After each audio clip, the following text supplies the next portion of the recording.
So what did I learn from writing 75,000 words in a month? So this is my NaNoWriMo wrap-up video. What did I learn from writing 75k in a month? So I participated in NaNoWriMo as well this year.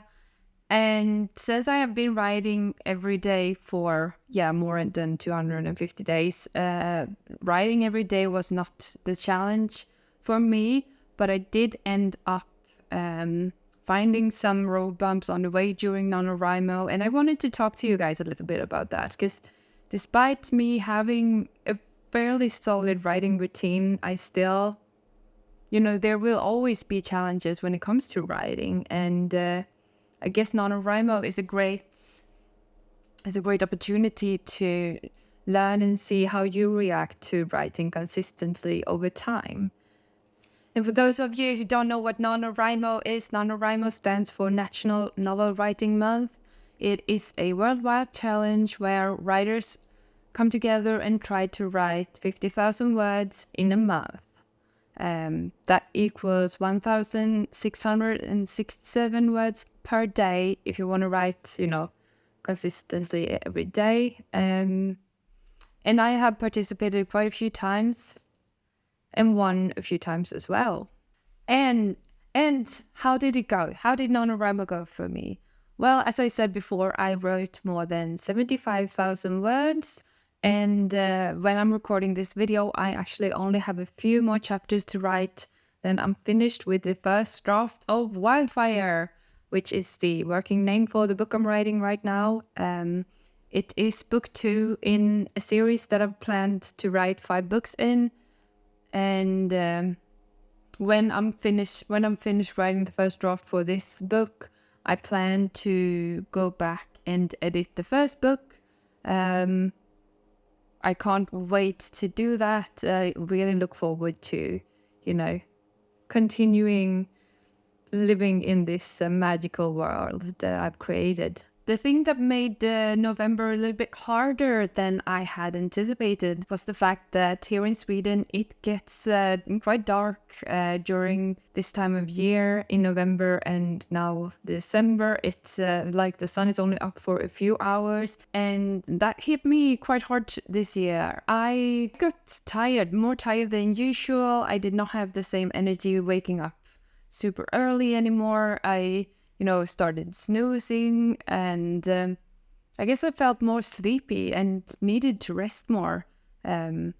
Despite, I tried everything, all the tricks that I've learned, like going out to get sun exposure at least 30 minutes a day, not drinking caffeine in the afternoons. All these tricks that usually work for me did not work, so that was a little bit harder than usual. There are a few times that I think I may have fallen asleep while writing, since I usually write the first thing that I do each morning.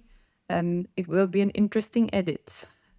And I've also had quite a few more deadlines at university, so that has also affected a little bit how much I've written. There was a time there when I thought I would hit 100k in a month, but no, I did not do it, unfortunately. I'm sure I could have if I pushed myself, but since I want to continue writing every day, I don't want to push too hard. I feel like I've found some kind of equilibrium right now, and I don't want to push too hard, because if I do, I might, burn out myself, and that is not something I want to happen. And some of the greatest highlights during NaNoWriMo has actually been the community and the friends that I've made. I've made a few friends, real writing friends that I actually hang out with, and probably will continue hanging out with outside of NaNoWriMo. And that feels amazing. Finding people who loves writing as much as you do. I think for me, it's really easy to do online, but it's a little bit harder in real life, because there's always work and there's 1,000 other things to do. So it can be a bit harder. And during November, I also started Brazilian Jiu-Jitsu, for fitness and for strength and to challenge myself. It's been going really well, but it also takes a lot of time because I'm a beginner. That's why I have, I can't see any now. Okay, well, that's why if you see that I have some weird bruises on my arms and stuff like that. And one learning that I take with me from this year is not to try and not put as much pressure on myself as I do. I'm not sure if I get competitive, but I get so wrapped up in writing and the goal of writing every day and stuff like that, that sometimes I forget to take a step backwards and just try to relax and try to enjoy the ride, I guess. So that is learning that I'm taking with me for next year. And to conclude this, the benefits of NaNoWriMo is, of course, the community and the support that you get from others and that you can give to other people. You make friends, hopefully for life, if you join the community. And a downside is that it can be really tough and it can be really stressful. So you have to make sure to, listen to your body, listen to your mind, and slow down if your body tells you to slow down. That goes for me too, as I said before. And ahead, I'm going to continue writing on the fantasy series that I'm working on. I'll start editing book one in a few days.